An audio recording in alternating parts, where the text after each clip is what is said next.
Felt like we're ready. Welcome everyone to Meet the Artist, our Thursday evening artist talks that we host here at CPW weekly. I've been looking forward to this evening since the last time we had Bard seniors here. I have a couple announcements before we get started. You might have been seeing them on this screen here. We've got some exciting upcoming events that I want to mention. One of them is the portfolio review. We'll be joined by 10 really fabulous reviewers, curators, artists, gallerists, and even some Brian Wallace, our executive director, will be there as well. So it'll be a great opportunity if you're interested in getting some real world feedback about your work, about maybe even just getting some ideas for what's next as you are entering this next phase. I believe all you know me, but I'll just introduce myself first. I'm Sara Danziger. I'm the education program manager here at CPW. And so some of the things that I'm getting excited about are, one, we have Sabrina Slavin, who is a Worthless studio resident currently residing in a Airstream darkroom in the parking lot, and she's going to be hosting a photo club on May 31st, where participants will be invited to hand color silver gelatin prints. So if that's something that you've ever wanted to do or been interested in, if you had seen the last show we had of the Kenyan sisters, there's a lot of really beautiful examples of that. So it's been some time since I have done that, so I'm looking forward to it. And I think she's going to provide sample prints, but if you had your own print and you wanted to test on that, you could also bring that.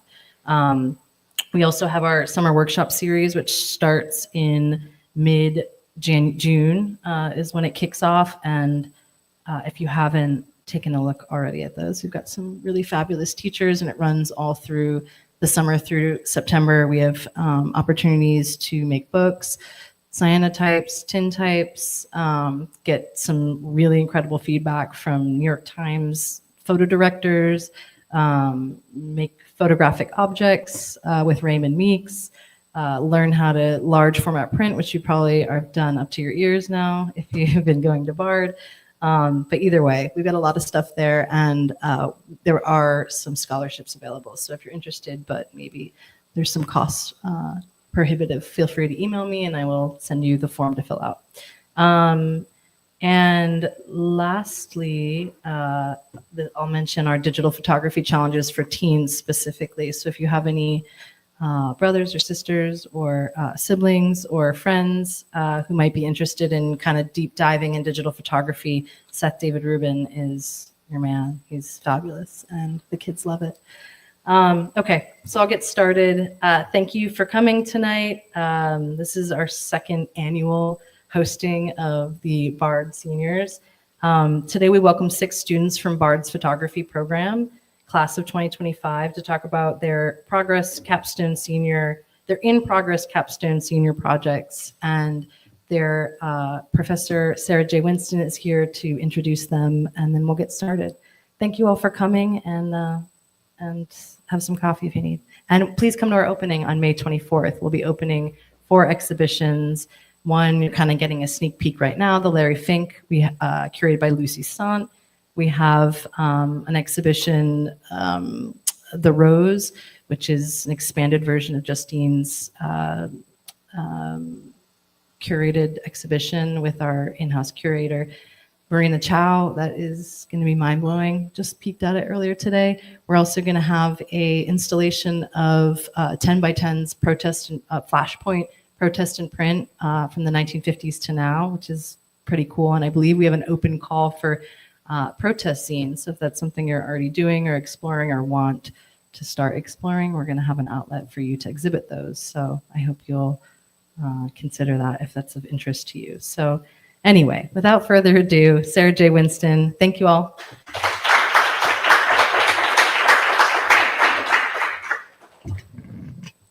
Good evening. Thank you all for coming out tonight for the second year that Bard photography candidates are speaking about their work here at CPW. And thank you, Sara and Brian and everyone here for hosting us. When Sara and I first started talking about this, it seemed like the only thing we really weren't building into the program at Bard was the opportunity for students to give a public presentation to really talk about everything that has gone in to the creation of the senior project. So it's really exciting that tonight, the 6 students who I've been working with this year, Yue, Cherry, Vianne, Claire, Forrest, and Queenie, will talk to you about everything that they've put into their senior projects. It was a bit of a misrepresentation that they're in progress because everyone's shows have either gone up and come down or are on view right now. So I'm sure it'll be mentioned tonight, but Cherry, Handforth, and Vianne Bozza's shows are currently on view at Bard at 23 Woods Avenue, which is where Woods Studio is on Bard's campus. You put that into your navigation system and it will take you right there. But don't confuse it for the gym because that's not where the photography happens. So I don't really want to belabor this any more than just to say I'm really excited for all of you. You're going to do great tonight. And with that, Yue, please come up and begin the presentations.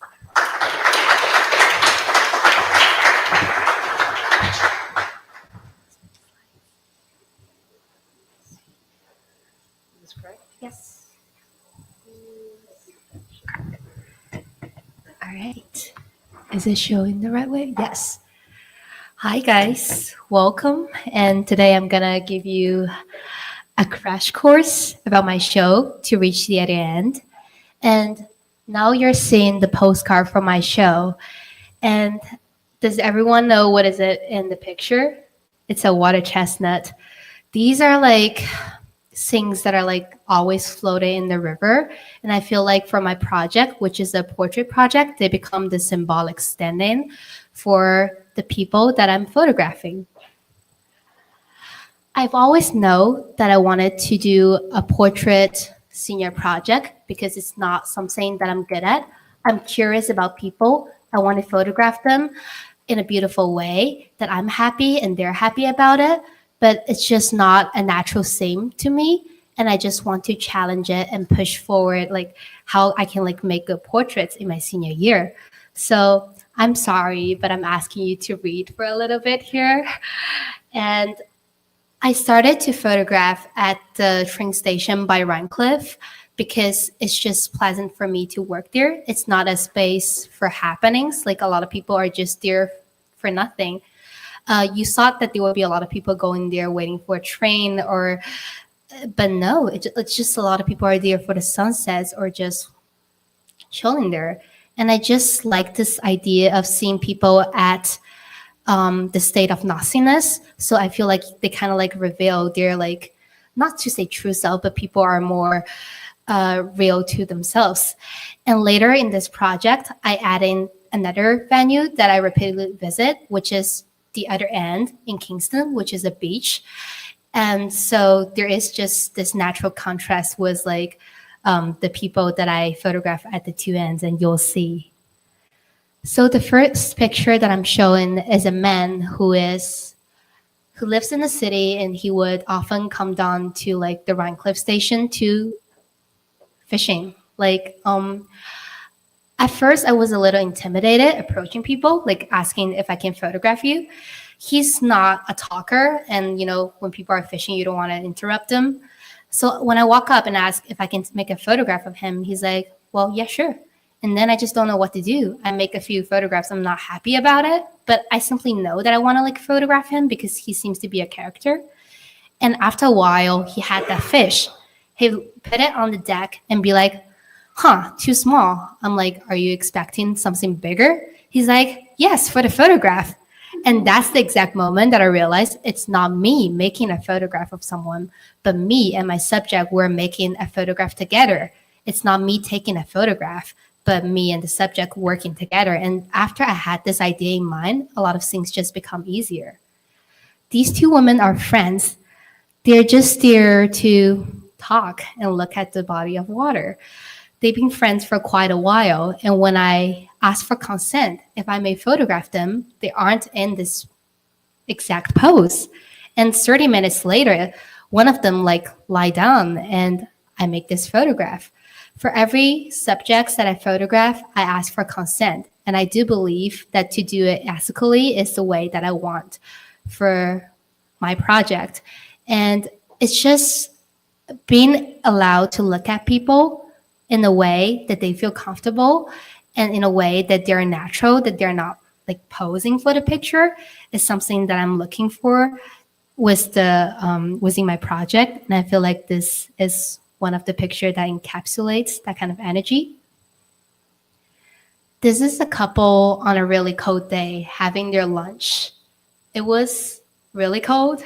This is actually like a site that people don't really visit in winter because of like how cold it is. There's no shelter. It's like when the river is iced up, there's nothing much there. And I was sitting and writing while this couple came up. And you know how like novelists, they often watch people and like starting to imagine where they come from. I realized when there are like few people around you, this kind of like things just come intuitively and naturally. And when I see them, I was guessing if they're couples. And when they're like sitting down with legs naturally laying over, and I was like, yes. And they were having, I don't know what are they having in their hand, but like this purple lunch. And when I like approach and be like, can I make a photograph of you? They seem to be super comfortable about it. So I make this photograph of them.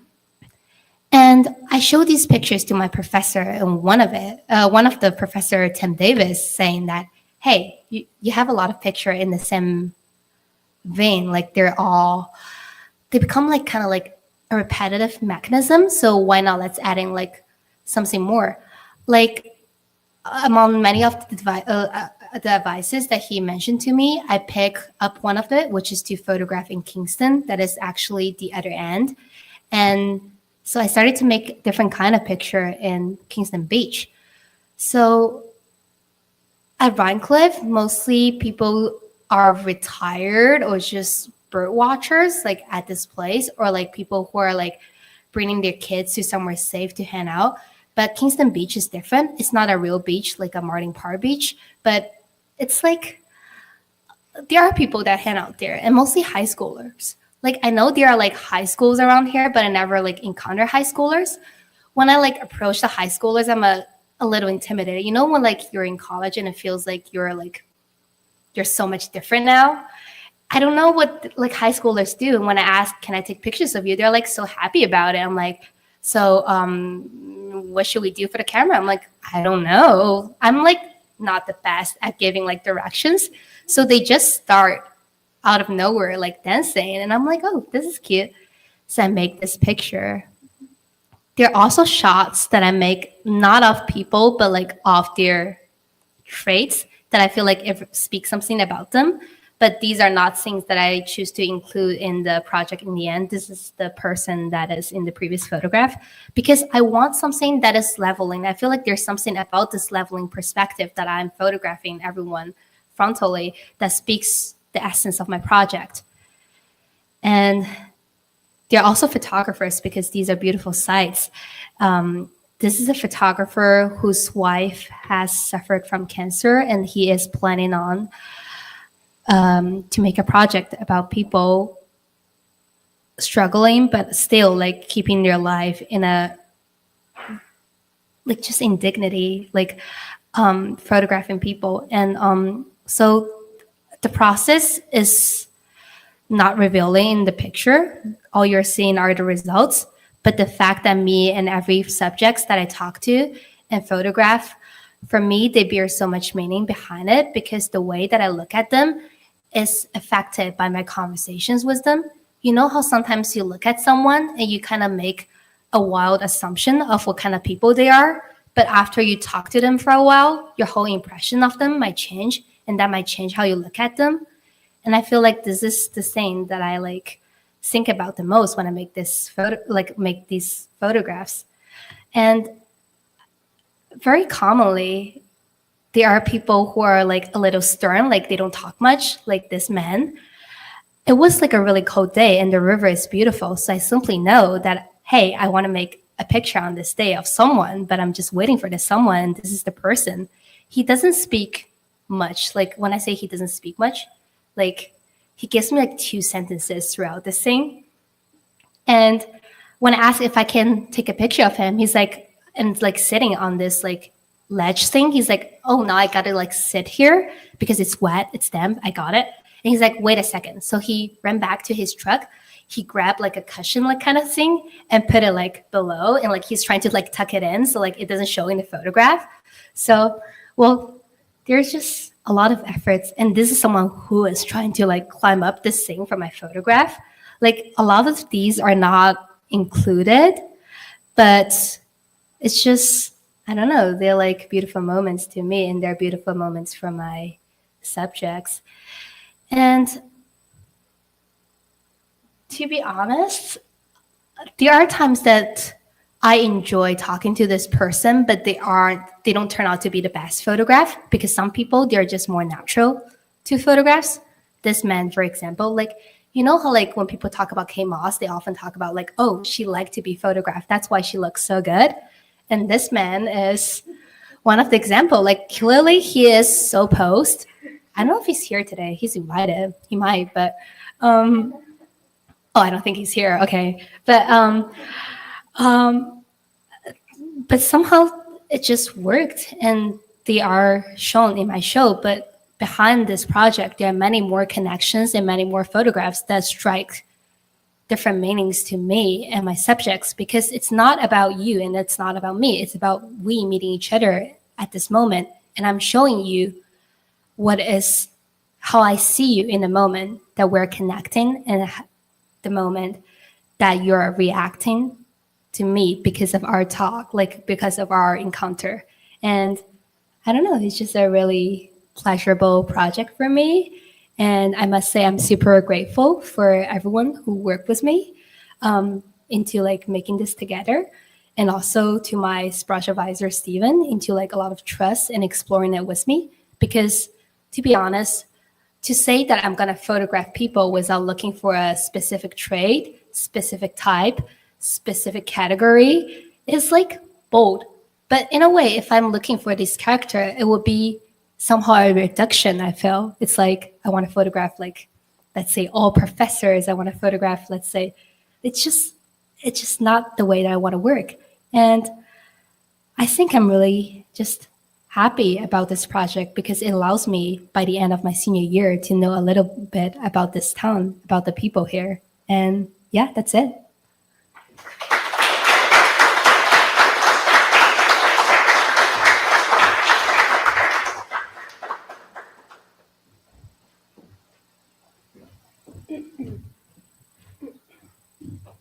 Hi, everyone. I just want to start off by thanking you all for coming. It's really lovely to see so many enthusiastic faces in the crowd today and feel the support from the community. I'm just honored to speak with you all today, and this is just such a wonderful opportunity. Before I start, I also want to give a huge thank you to Sara Winston for everything that she's done for the photography program and for my class especially. She's been a fierce and dedicated advocate for myself and for all of my peers, and we wouldn't be here and have these wonderful opportunities if it weren't for her hard work. So truly, thank you.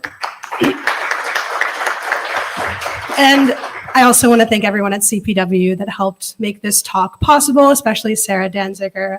Thank you for allowing us, yes. Thank you for allowing us to continue in this lovely tradition. I hope it's something that can happen for years and years to come. So my name is Vianne Bozza. I was born and raised in a small town in New Jersey called Mount Tabor, and I've lived in the same town, on the same street, in the same house for my entire life. It's where my family lives right now. There's probably some of them watching from home. Hi, everybody.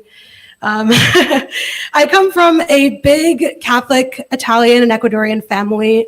There's 9 of us, including my parents, myself, and my 6 siblings. And this is where my story begins. This is an image of my house on the day that my family moved in. And it's actually funny because today marks exactly 23 years since my family moved into my house. I didn't realize that until I was writing this talk, but I think that is just such a lovely and moving coincidence. And I'm happy to be here speaking with you all today to kind of commemorate that date. I was a big reason for the move to this house. My parents, before, they lived in a small condo with 4 of my older siblings, but once my mother got pregnant with me and I sort of came into the picture, my parents realized they would need more space to accommodate their growing family. And so they planted roots here, and over the course of the last 23 years, we have left our mark on it in many different ways. And I have dedicated my thesis work to tracking how the house has grown and shifted alongside my family. While each of us seniors is typically given a year to complete our thesis work, for myself, this work has been in process over the last 4 years, and it has existed in many different iterations, and I'm going to share some of those with you today. I started photographing my home in 2021 when I enrolled in a photography course at my local community college. And what you're seeing now are some images from my final project. Leading up to this point, I was feeling a lot of mixed emotions about my home. On one hand, I felt quite trapped since the world was still transitioning out of quarantine, and I had just spent several months in isolation with my family. I also didn't have a car or a license, so I really didn't have very many places to go. All of my classes were online. I was really just stuck at home. And I'd also been around my family practically 24/7, 7 days a week. And I was starting to grow, just the slightest bit frustrated with them and with my circumstances. And I'm sure many of you can understand that feeling. But on the other hand, in all honesty, I was scared to leave home. I didn't want to go out into public often for fear of getting sick or bringing sickness into my home. And I felt this way long after the restrictions lifted and things began to return to normal. So I really didn't leave very often. Most of my time was spent at home, in my room, on my phone, kind of just trying to tune out my surroundings. And I was just waiting for the moment that I would run away and just leave it all behind me. But then I enrolled in this course, and I didn't really have very much to photograph except for what was right in front of me. So I began taking pictures of my home kind of out of necessity. At first, the image making process felt very aimless. I didn't really know what I was doing formally or technically, so I relied heavily on my intuition.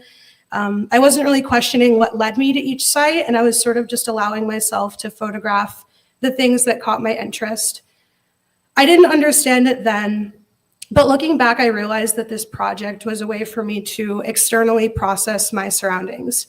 At this point, my home was in a constant state of flux and rarely stood still because we were all so closely confined together. And I really struggled navigating the house in its state of disarray, and I searched for ways in which I could execute some control over my environment. And so photography was a perfect solution to this problem. Each image was an opportunity for me to impose order in my home. I could use photography to stop time in its tracks and stop the house in its movement. This way, I could spend as much time processing my surroundings as I needed to. The images I made in this project stuck with me in my mind, and the more I thought of them, the more in touch I felt with my home and with my family. And I wasn't trying to tune everything out so much suddenly. This project really opened my eyes to photography's many wonderful possibilities, but I didn't feel so fully satisfied. I was hungry for more. At that point, I didn't really make plans to continue this project after the class ended, but there was a part of me that knew that this work was not over.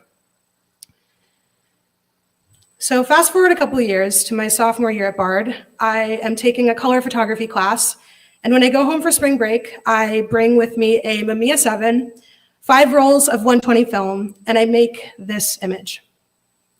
This was the first time I photographed my home since my previous project, and this image felt like an enormous breakthrough for me. I felt that I could offer a composed and accessible entry point into my home in a way that my former images had not, and that feeling was really exciting.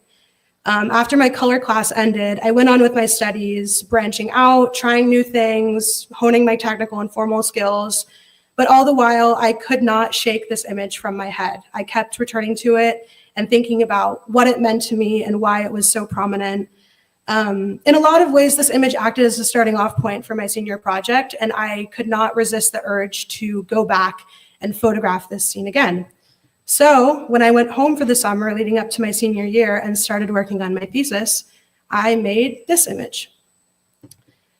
I wish I could say that something just clicked for me, that in one defining moment, I suddenly realized exactly what I was doing and why, but that simply is not the case. The fact of the matter is, I wouldn't have been able to arrive at this image if it weren't for my persistent attempts at listening, observing, documenting, and striving to understand my home. Each of the images that make up my work are products of my attentiveness. They are scenes that linger in my mind long before I press the shutter. For me, one of the hardest parts of this process was not figuring out what to photograph, but rather how to photograph it, how to offer a perspective into my home that is both intimate and inviting, and that speaks to the character of my family. Over the course of the last 23 years, I have watched the house slowly come alive. When I was young, I used to think that it had a mind of its own, as if it were somehow responsible for misplacing car keys or divorcing pairs of socks from each other. In a lot of ways, I still believe this is true. It has undergone a growth and transformation that is tantamount to my family's. And the impressions that we leave on the house in this process are permanent. Stairs sag in places that once held our feet.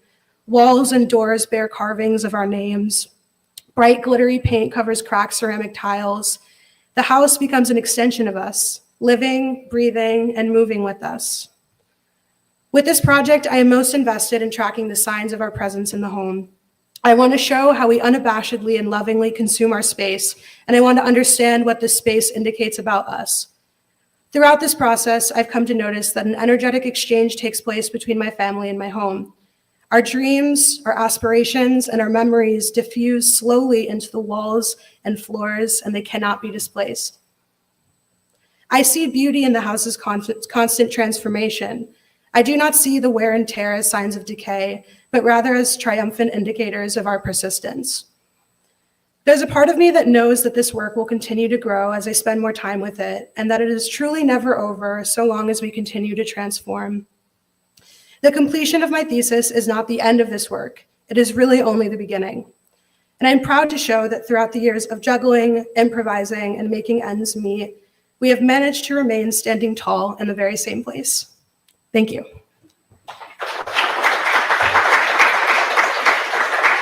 Just one final note, my work is currently up at Wood Studio and will remain up until the 28th of May. And the opening reception is tomorrow from 5 to 7 p.m.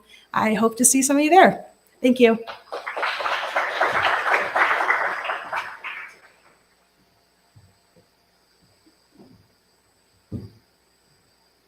Hello, everyone. My name is Queenie. Today, I want to share the journey that led to my senior project, Eyes Become Mouths, Mouths Become Mice, a project about liminality. To me, this project feels like mimicking a slice of messy dream that combines everything in my current life in a strange, layered way. Spending time thinking of them is like practicing to receive fortune cookies. You'll see your own projections, and that's what matters most. I've always felt being a state of in-between, between homes, identity, and ages. I was born in Shanghai in the year of sheep. Shanghai, south of China, is where I lived before college, but it never felt entirely like home. Aside from the question whether you prefer your mom or your dad, this is the earliest experience that I feel I'm in between. My parents are from Hohhot in Inner Mongolia, up north. I'm extremely grateful for all their efforts and support to make me here. They gave me a Mongolian name, Siting, to honor my Mongolian root. My name is special. It makes a different last name, one that doesn't match either of my parents. Northerner call me a Southerner, and Southerner calls me a Northerner. I didn't belong to either, so I could only identify myself as Chinese. I've always been afraid of art museums and hospitals. They both feel like places closest to spirits. And maybe that's why art has always felt like a spiritual practice to me. I believe in a higher dimension of power that shapes fate. This belief connects to a line by the Chinese poet Wu You. Good work is already made in heaven. Artful hands might cut it occasionally. Good work is a gift. I feel this strongly in photography, where so much relies on timing, chance, and presence. This also makes the time harder when you cannot produce any good work, since you can't just force a fate of luck. Before college, I believe a senior project should be a perfect masterpiece, something award-winning, internet famous, something that will unlock the door to an artist's life.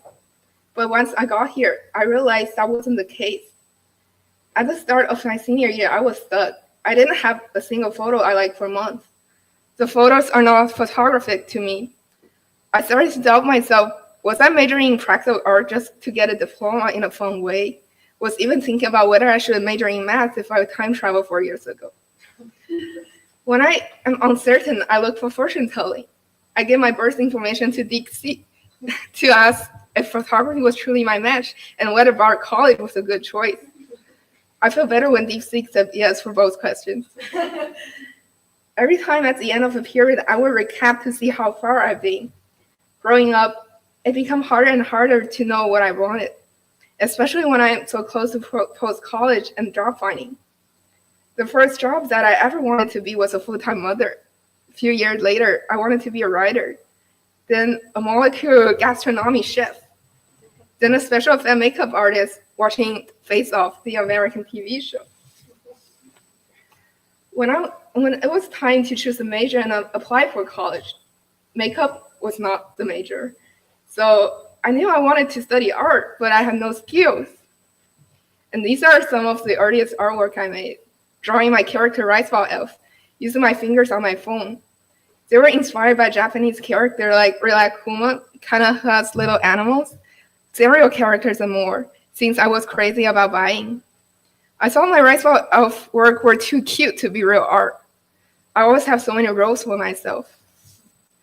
And to go to this one first, eventually I landed on photography. The reason was photography feel more practical and easier to start than most of other art forms. My initial interest was portrait. I never know what I look like exactly. I have a vision of what I prefer to look like, but I would appear so different sometimes. So I wanted as many photos of myself as possible. I was not satisfied with any of the photos of me other people took. Especially, I booked a few very expensive professional independent portrait photographers, and I look even worse than if I just take a photo with tripod. In those photos, I look like strangers. I thought I could do better than them, so I picked up the camera. At the beginning, I thought I was extremely talented. I had no rules, so I experienced a lot. I really hope I can get that courage back again. But still, I did not think my portraits was art. They were just impression of my subjects. And this is my high school art show titled Otherworld, got the name from Silent Hill. Most of my work in my portfolio are for college applications, mostly sculptures, titled The Tower of Babbitt, Cognition Blocks, Illusion of Control, Predestination, and more fancy names. I only did one real photo project beside my portrait called Lurking. There were stray photos taken in nature. I did not feel that was my work. I cannot tell when people say I'm talented, mainly my parents' friends and my portfolio assisting agency teacher. It's true, or just some nice word because of the relationship. So college offers and scholarships was the first thing to confirm that I might have something in photography and art making. Then I came to Bard. I started black and white film photography for the first time. Really thanks Jasmine Clark for assigning 2 rolls of 35mm and 12 darkroom prints every week. Intense. But this was the first project I made, titled Murder into Photographs. It was based on a dream. Almost all photos I took last semester this semester was not in focus or terribly underexposed. I did not figure out how to focus properly, so I wanted to avoid that. This is the Circle project. With Flash and F16, everything seemed better. And I sometimes did not even use light meter, just focus and shot. I was taking both photography and sculpture with Dita Fitzpatrick. And I can confidently say that I always loved taking photos. I used to take at least 50 phone photos every day, but I never know if photography is my art form. Looking at my phone camera roll, I was so obsessed with the photos I took in high school for fun. I thought I lost something that I really want to regain. And I want to give special thanks to Chen Yijun, Li Zihai, Tong Meng, He Yue, and Fu Kairui for letting me mess with them with my camera. This led to my view camera project, Yusili. I started to notice my interest in photography and seeing a big picture with hidden details like treasure hunt.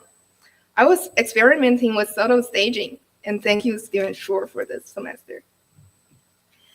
Then we shift into color. I felt this semester was a turning point for me. I had a strong feeling that my photography skill grew. I really enjoyed the little field trips Tim Davis took us. I was still thinking about the warm cornbread or corn something we had in the diner in Kingston. And thank you, Tim, especially for writing the best final comments on the cry sheet that I ever got. And DW left Annandale for BARD NYC program, so I went there for a semester. Knowing that I have to move twice in one school year, I did not get a lot of little props to take photos with as I usually do. Titled The Stranger, this was the only project I didn't stage anything at all. I had 3 classes with DW, truly thankful for them for supporting me so much. And then it was an experimental photo project for me that I still didn't even have a title for. Wally Roy pointed out that my photos are so sculptural and a lot of them have a main character. Why not just cut them and emphasize the subject? So I was experimenting with making these like a god statues. I tried to use stock images too. I could not get to my senior project without this project, so thank you, Wally. There were a lot of things going on, and I was doubting myself again if photography is my art media and how to deal with those emotions. Now, we're back to the beginning when I entered my senior year without knowing anything about what my senior project would be like. I was giving myself little assignments based on things I felt passionate about before, so I'm not completely clueless.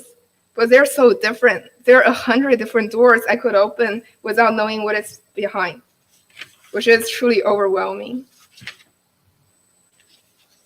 One late night last year, there were Northern Lights on campus. I grabbed my butterfly and went out knowing that if I missed it, I won't have a second chance to photograph a sky like this. That was the first photo that felt right. However, after that, nothing is right again. The light, the color, the perspective are not there. I still did not know what the project was. The only thing I know was it's gonna be about me. I wrote a lot before actually having the project. That was new since I usually learn after the project is made. And really thank you, Rebecca Bengo, for writing and photography class. I always cry for other people's writing, but that was the first time I cried for mine. I was thinking, are there any photographs that are emotionally impactful as film or writing? I still did not find it. But back to my work, there's always an image or action in mind, a wing formed by dropping candles. I could not take the photo because I don't know where it is happening, but the vision was guiding, and I did not land with this image after months later. Luckily, I happened to see this film. I saw the TV go. I was so blown away with how the color worked in the film. I thought this is what I'm aiming for, but I still don't know what that is. Then I watched it 3 times in a row and then took this photo. It was a real start. And it was also the very end of last semester. I remember one of my first experiences with digital cameras. I blew steam on the lens to create a blurry mystery looking. One adult just immediately said, that is not allowed. So I started to break rules I made for myself. I experiment with a big aperture and on focus. I experiment with putting foreground and composing a bunch of photos together. I experiment with generating with Photoshop. Then the things just arrive naturally. I mostly photographed everything of this project in a month this semester. It carries everything of me in the past though. Even though this is not a perfect project and show that I wanted in my imagination, this is a transitional project as a metamorphic time. It opens up new possibilities coming out of the cocoon. Every photo opens up something, it's a start. I already had my show, so here are some installation shots. And I want to give special thanks to Yue Chen and Emerson Quito for being a part of this project. Thanks, Laura Steele, for giving me important advice to improve the visual quality. And thank Greg Evans and Carl Matson, who's here tonight, for helping me install. And thank you, my senior project advisor, Lucas Blaylock, and our senior seminar class, Sara, Claire, Cherry, Forrest, Vianne, and Yue. I've been lucky to know most of them for 4 years at Bard. And I want to thank Jingyi for being my Bard day one. I couldn't even be here without her ride today. And lastly, I'm very thankful of how art making helped me to learn about myself and preserve things that are precious. I have a lot of new photo projects, ideas that need collaboration, a customized experience, and a way to tell collective stories. Follow me to see more and contact me if you like to know what are my projects and how to be a part of them. And thank you everyone for being here and celebrating with us.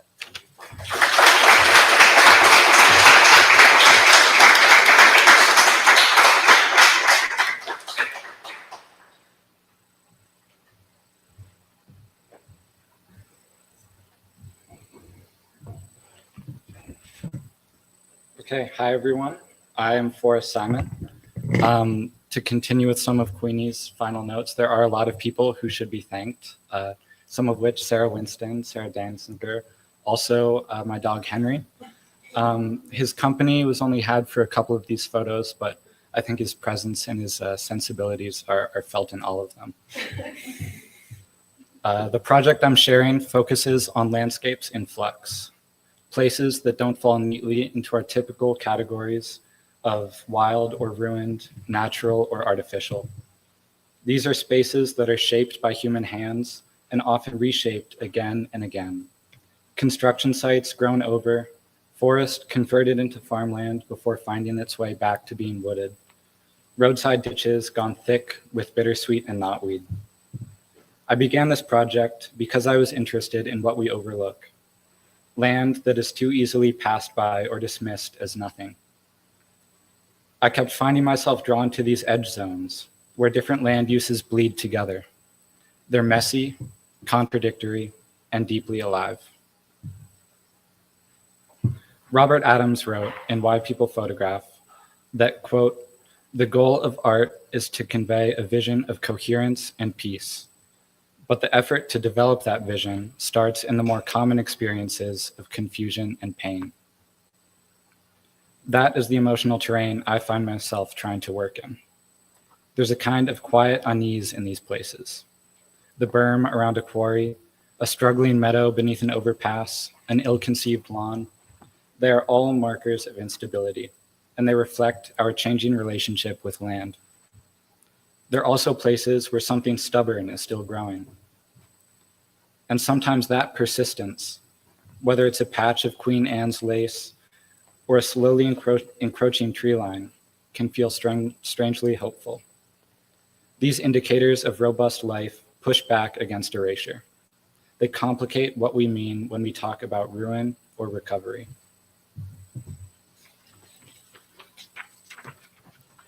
These sites challenge the idea that a place needs to be pristine to be valuable or worthy of attention. To me, these hybrid places tell us more about our culture than any postcard view ever could. Robert Adams also writes that we catch ourselves thinking in the bitterness that can accompany the unexpected sound of an aluminum can bending underfoot, that it would have been merciful if Columbus had been wrong and the world flat, with an edge from which to fall, rather than a circular cage that returns us to our mistakes. That line sits with me when I photograph sites of ecological damage. There's a frustration at how easily we repeat ourselves, but also a stubborn hope that we might begin to see things differently if we just look more closely. My process is slow and physical. I often find myself inching towards a vantage point through dense brush, kneeling beside water, climbing a berm, or circling a thicket looking for the right arrangement. The camera helps me make sense of it all. It helps me break up a chaotic space into something legible.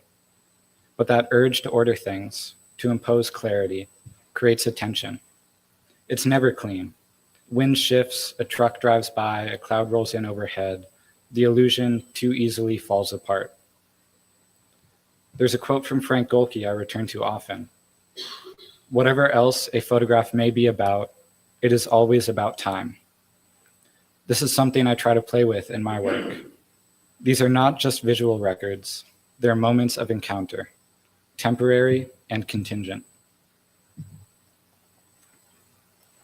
These encounters vary in their brevity to the camera. Some last 1/100th of a second, while others last 15 minutes. This difference in time frame may seem extreme to us, and in some ways it is. But land often operates on a very different time scale, one that is noisier and far more patient. And the human trace in these photos, a net of steel beams, stretching ATV trails, a hunting blind, and the impending reach of a quarry, reminds us that our time is folded into that much longer ecological timeline. Poet and environmentalist Gary Snyder describes land as a palimpsest, a surface that's been scratched over and rewritten again and again. That idea has stayed with me, especially in places where the marks of the past haven't been erased, just buried under new intentions. These are sites that have been farmed, paved, abandoned, and reclaimed, but each layer matters. A place might hold the rows of a former cornfield, a rock wall from former sheep pasture, the home of some caring individuals, a stand of oaks and chestnuts, and for now, a group of pigs. Each of those layers tells its own story. And sometimes those layers conflict. One suggests care, another neglect. One marks extraction, another regeneration. And I think part of the work of photographing is not resolving these contradictions, but learning to stand with them. Conservation and conservation work far too often ignores land use entirely, even though most land is being used and used badly. We love the idea of saving something abstract and something impressive. It's easy to rally individuals to save the national parks or polar bears or the Amazon, and all of these are very worthwhile causes. But at the same time, focusing entirely on these issues makes it all too easy to overlook what is happening immediately around us. These facts, the ones close to home, are often some of the easiest to resolve, but the most difficult to reconcile. And it's in these uncomfortable, ordinary places, like along abandoned railroad tracks in the shadow of a country club, that we see the real effects of policy, industry, and culture playing out on the land. William Cronin put it quite simply in his essay, The Trouble with Wilderness, writing that idealizing a distant wilderness too often means not idealizing the environment in which we actually live, the landscape that for better or worse we call home. I take that very seriously in my work. I'm not photographing national parks or untouched nature. I'm photographing sites of interruption and ecological liminality, spaces that carry traces of labor, neglect, and reinvention. If wilderness is to be anything more than a distant spectacle, then it has to be part of where we live. That recentering of wildness, not as escape, but as a presence, is something I'm trying to explore in my images. In some ways, my photographs document that tension. They show the marks we've made and what's growing in between them. They also reveal something personal, the urge I feel to impose a narrative, to make a discordant space feel composed and knowable. Sometimes the camera lets me do that. Other times, it reminds me that the land is refusing to stay still. There's a continual tug that I feel between the world I wish to see and the world that is in front of me, the world I have to look at. Photography, in my mind, sits right in this gap. I think what I'm really photographing is a slow conversation, a back and forth between change and renewal, between control and acceptance. These landscapes are not heroic, but they're alive. They don't offer transcendence, but they do offer presence. And I believe that sometimes presence is enough. To return one last time to Robert Adams, at our best and most fortunate, we make pictures because of what stands before our camera, to honor what is greater and more interesting than we are. We never accomplished this perfectly, though in return we are given something perfect, a sense of inclusion. That is how I hope my work functions, as a way of honoring what is too easily overlooked, as an attempt to see clearly, not to fix, not to rescue, but to witness and to ask others to witness with me. Thank you.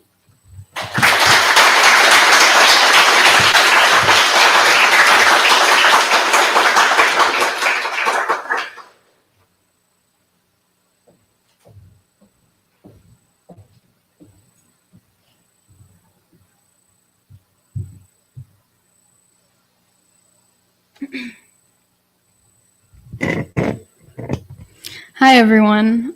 Thank you for coming. My name is Claire. Today I'm going to talk to you about my senior project, which is titled Home Slaughter. This photograph was taken in March of 2024 when I went to watch a cow be slaughtered with my friend Kayla at Hawthorne Valley, which is a farm in Ghent that emphasizes teaching biodynamic processes.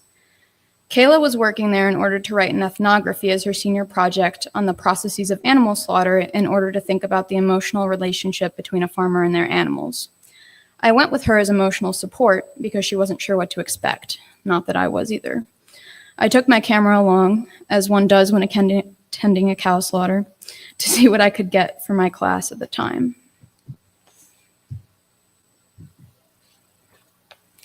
Here are a few written excerpts about what that experience was like.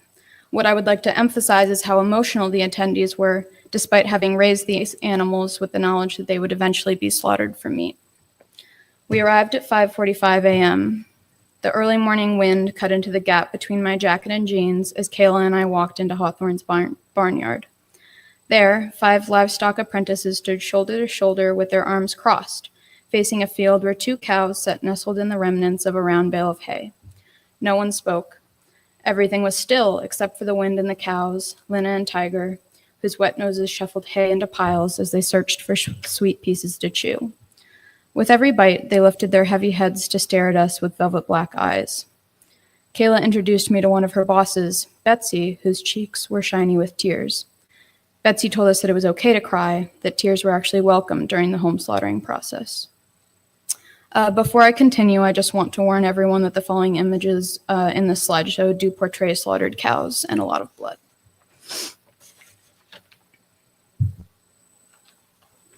Here are the interns after the slaughter, looking at the heads of Lina and Tiger. I was very interested in how their emotion was met with an equal amount of reverence for the animal as a body, as a piece of meat. Everyone cried during the slaughter, everyone covered their ears during the shot, but everyone also stood and watched the cow be stripped of its skin. They even gathered around a blue tarp piled with organs to understand how the cows functioned internally.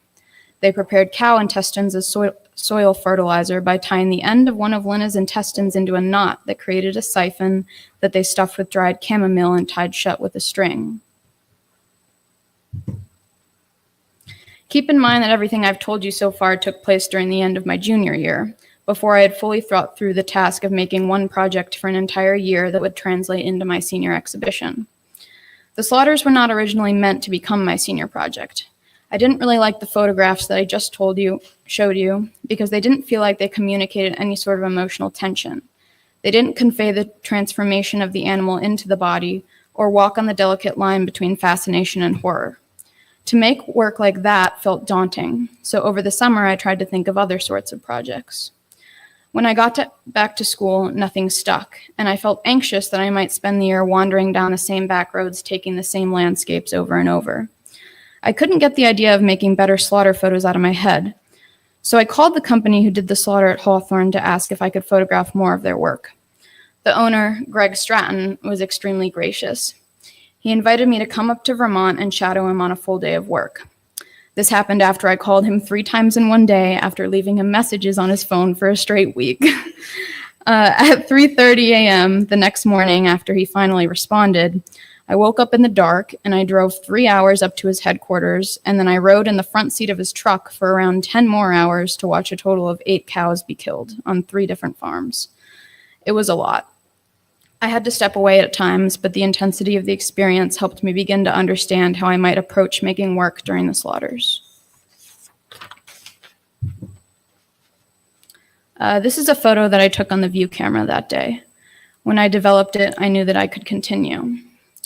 Stratton's is the only company in the Northeast that's approved to do home slaughters, meaning he travels with a mobile truck rig to the home of the animal to slaughter it there instead of trailing it to a faraway facility. This outdoor farm setting feels very unique, and it establishes a different atmosphere from the slaughterhouse settings that so many photographers have worked in. Here's an excerpt from the book version of my senior exhibition that's paired with the photograph I just showed you. Her hide falls into a dress, embellished by waves of muscle tissue. Enveloping her carcass, it pours downwards and gathers on the ground in a train of folds. Hanging in this form, the cow is no longer a cow. She becomes something else in my mind, an amorphous pendulum swinging between forms, unfastened from the clarity of death. What I began to realize the longer that I looked at this photograph is that home slaughter emerges from a moment of ambiguity, when the remains of being, fragmented body parts, internal pieces, patterns on skin, are elevated beyond themselves into a new form. The most important question in my mind as I began working was how to make photographs that people could emotionally resonate with without becoming overwhelmed or disgusted. These are clearly highly charged environments, and I had to resist the urge to let my work be overcome by horror. My advisor, Tanya Marcuse, helped me recognize when I was able to balance sensation with a restrained and rigorous composition, creating something calm yet powerful, not removed from the moment. In my book, this writing is paired with the photograph I just showed you. When the cow falls, I cannot watch. The thrum of a single shot consumes the barnyard. Fixated on the ground, I listen to the metallic clang of the fence as her hooves strike it. Even in death, her limbs fight to run. When I look up, her body heaves into a final convulsion before collapsing onto the earth, where the curve of her rigid spine rises and falls with the hill she lies beneath. A neat pool of blood wanders from her gaping throat into rivulets, sinking into the furrows carved by our boots in the mud. In this moment of stillness, the cow is dead, plainly and horrifically so. Another big question of mine was whether I could include landscapes taken outside the places of slaughter in my final exhibition and book. When I took this one, I felt like they were beginning to work. I liked the way that the landscape is marked by agriculture in the same way that the hides, after they removed from the cows, are still etched with patterns of life. After my exhibition opened, people told me that they liked the landscapes because they reinforced the weight of the moment while providing a break from visual representations of the slaughter. In my exhibition, this photograph is sequenced next to this one, and the images that follow are also a sequence. I love how removed this feels from the context of slaughter. The meat doesn't always feel like meat in my images. This is probably my favorite photo in the exhibition. It was taken around 7 a.m. near Bard when the sun had just risen. These pigs were just shot, so their bodies are still hot, which creates a strange amount of steam. Steam and smoke appear in 3 more of my photographs. I always sequence it immediately before a carcass to help represent the flux between life and death.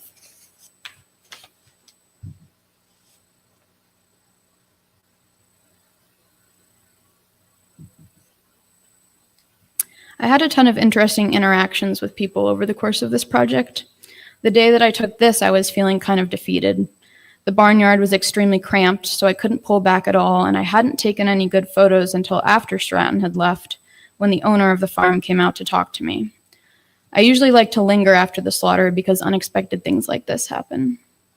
Here, the owner's 7-year-old son is spreading hay over the organs of the cows. After this, I convinced the farm owner to let me ride along to his back pasture to bury the organs in a grave that he had dug the night before. Initially, he had wanted to wait till the next day, but I managed to convince him to do it then. This was the last shoot in my project. I knew that it was done because the burial felt like an end, a return of the cows to the earth, and also a full circle back to a moment at the beginning of the semester when I had done my own burial of a heart. I took this back home in Virginia. I knew I wanted more steam and smoke, so when I saw smoke rising from a faraway forest one day, I followed it down a bunch of back roads in my car until I found this scene.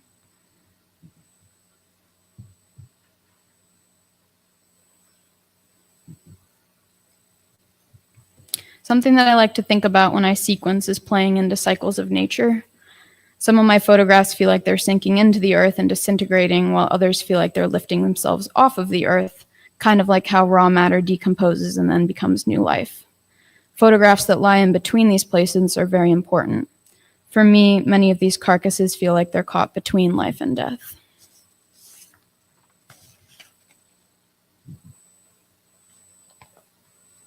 It was difficult to find a photo of live cows that felt like it could fit into this work, but eventually I settled on this one.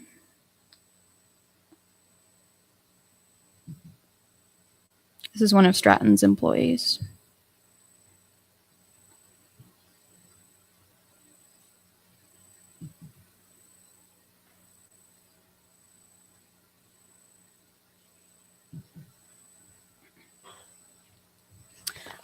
Exhibition shots, which I wish I had included, are actually available on my website. And then I usually send out updates on my Instagram. So thank you for coming.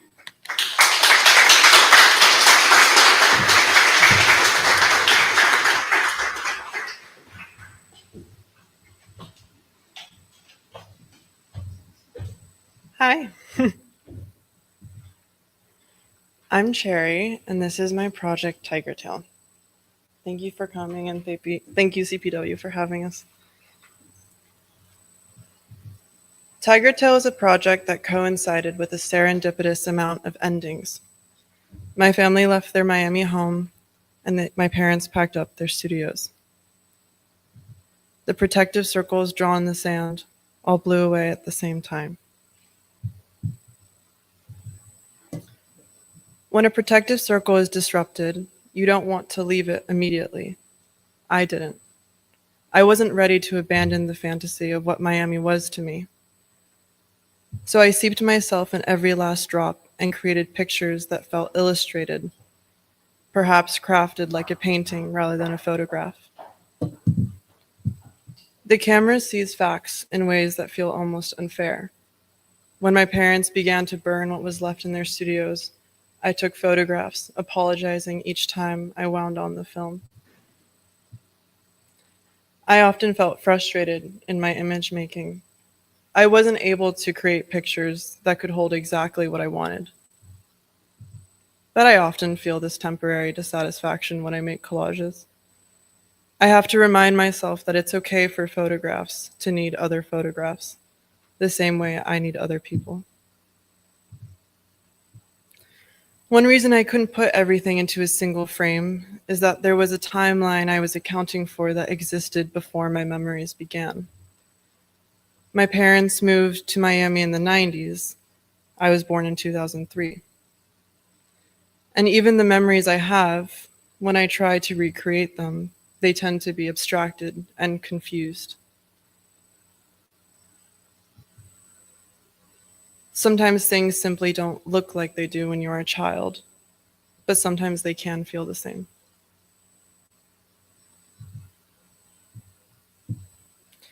So that is the silver lining, assembling images that could enhance the sensations of that enclosed, humid tranquility that blanketed my isolated good memories at Tiger Tail Avenue.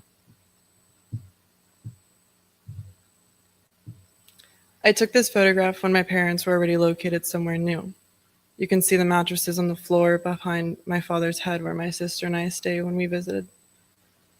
Working with your parents is interesting because you never quite feel like you're doing them justice. I kept wanting to say, no, don't you see how beautiful you are? Don't you see how elegant you look and how I'm going to keep this photograph of you forever? But I do also know what it's like on the other side. When I was little, I was incredibly cognizant and almost jealous of the time my parents spent together before I existed. All their photographs of each other and the books and the shells collected 10 years before my birth made me feel like I had missed out on the party of a lifetime. It's funny how images dictate our memories and remembrances. By collecting all of these, I hope I am trying to fill impossible gaps, create new false memories about real events. I have the feeling that this would be incredibly satisfying. My dad asked me if I remembered this room, my first bedroom that he built for me. I don't, because I'm inside my mother's tummy. But I've looked at this image for long enough that now I think I do. This project is an assemblage of 4x5 large format images, 35 millimeters, and collected family photographs. Tiger Tail is up right now at Bard College on view at Wood Studio, so you can go see it then. Thank you so much.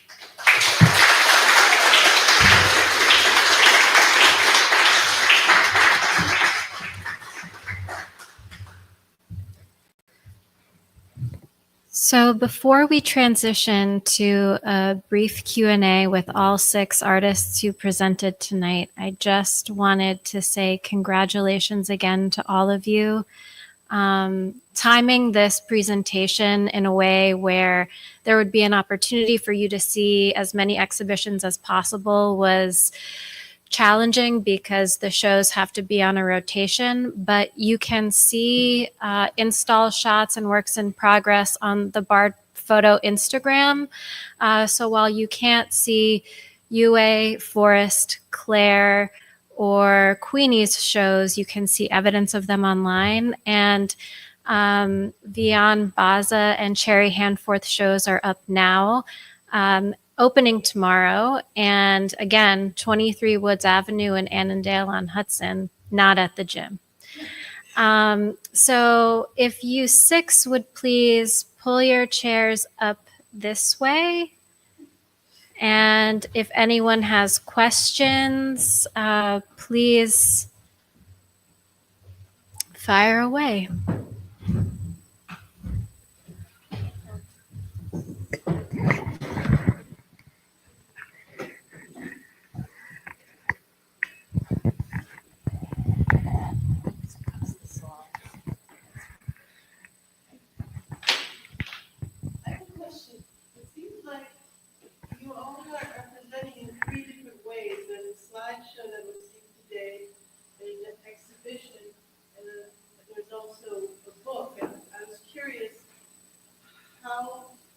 How do you feel that there's a final form in presentation, or how do you feel about that when you are showing photo and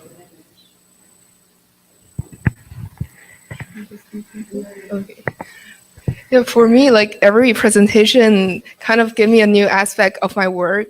So like I have different sequencing for everything. So it's just, for me to relearn everything. And they're different. And I hope you can get different information by looking at it too. And you can make your own sequencing and find your best way to look at it. Yeah, I mean, I think I'm most satisfied with my project in the book version, just because the nature of it is, I mean, we're both looking into our family archives, and I think a family photo book is a natural state to enclose a timeline. So I feel most satisfied in that form. But I also agree that I think in each way that photos are shown, they feel really different. And I think it just depends what you want it to be.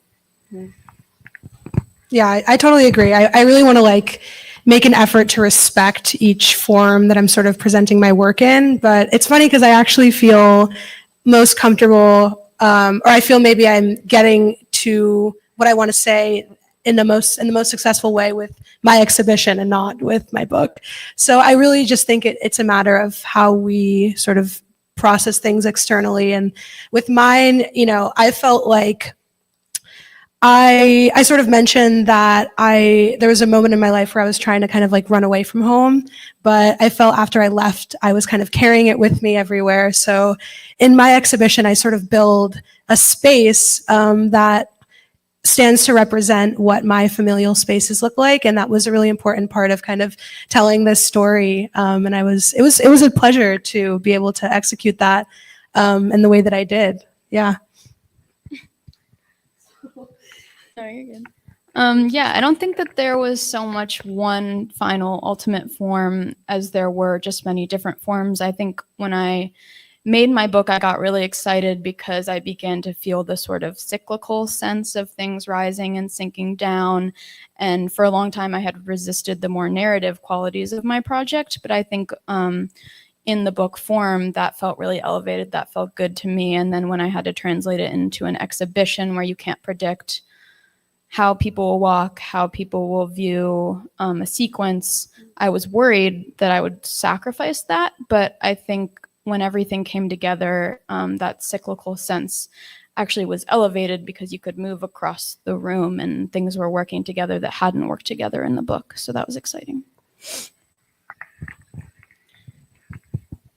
For me, I think I was mainly concerned with putting together a presentation that felt as complete as it could, and given the photos that I could fit in, the time frame, what I felt like I could talk about here in this space in this amount of time, the presentation that I landed on just felt the most well-rounded to me.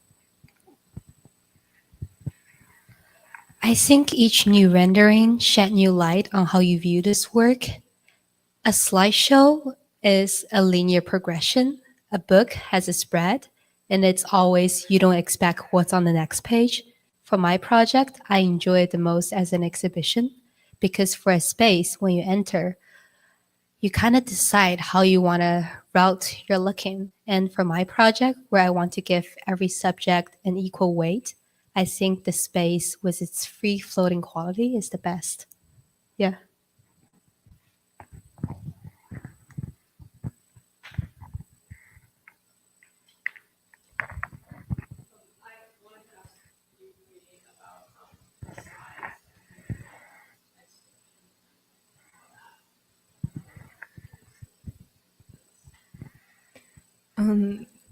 The sides.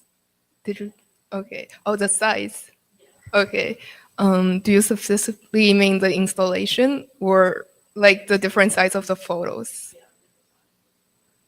Okay. So I really like big photos. And because I usually take very detailed shots, and that can only be seen as like good, like big photos. But for this project, I have most of the photos are actually in like a same distance. It's like pretty close, but not that close. And only a few have like a big environment, which are the ones I decide to make them big. And yeah, I have some like arrangement with some big, like one of them have a small photo that I think is like the window of that chapel. So I did those two like paired up. And yeah, the other one are just, they're so detailed, I have to make them big.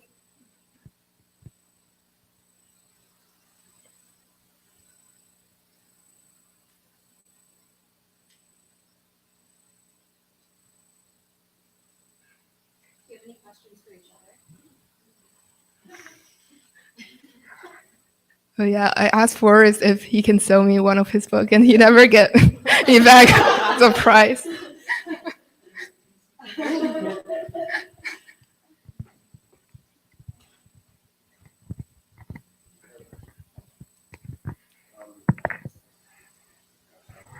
Woman that did this slaughter.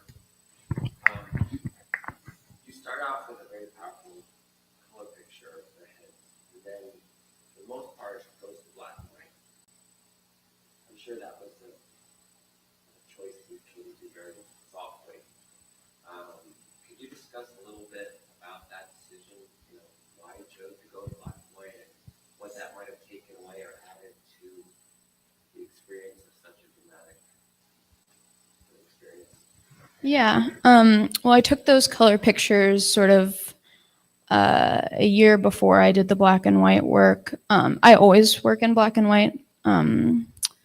That's the way I see and think about images. But I think when I looked at those past photographs in color and was questioning how I could work for a year on create something new, I felt like color, it was emotional, but you couldn't connect. The overarching emotion was that of grotesque, and it was difficult to look at. And I felt like the black and white really sort of elevates you into a new atmosphere where the meat becomes not meat and you're attentive to form, and the form of the meat draws visual connections between the landscape, and it felt more careful than the color images did.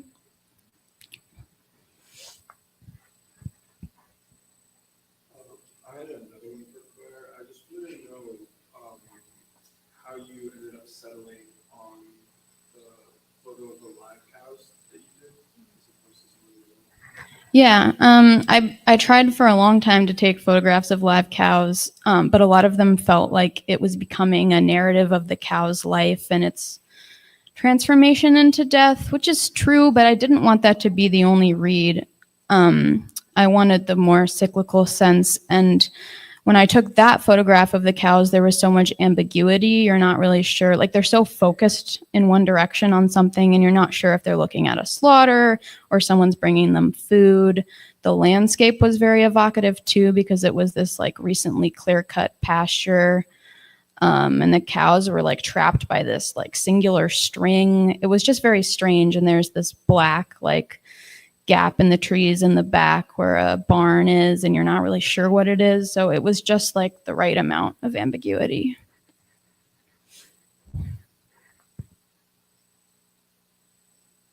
Question for Forrest.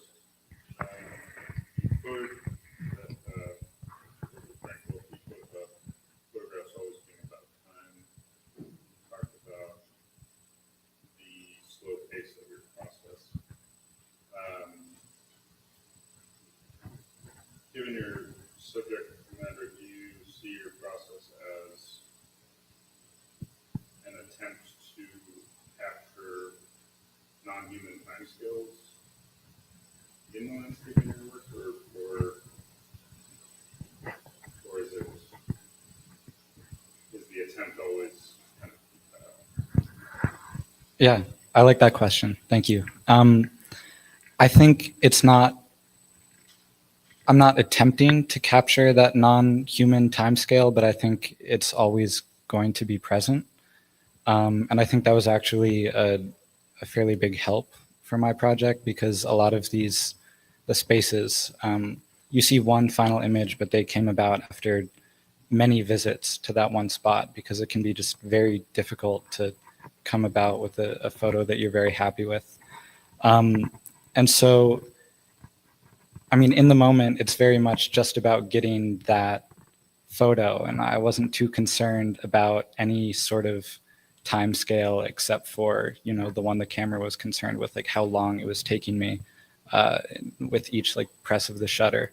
But then when it came to putting together the body of the work and really theorizing about it, I realized how important those sort of different visible time scales were.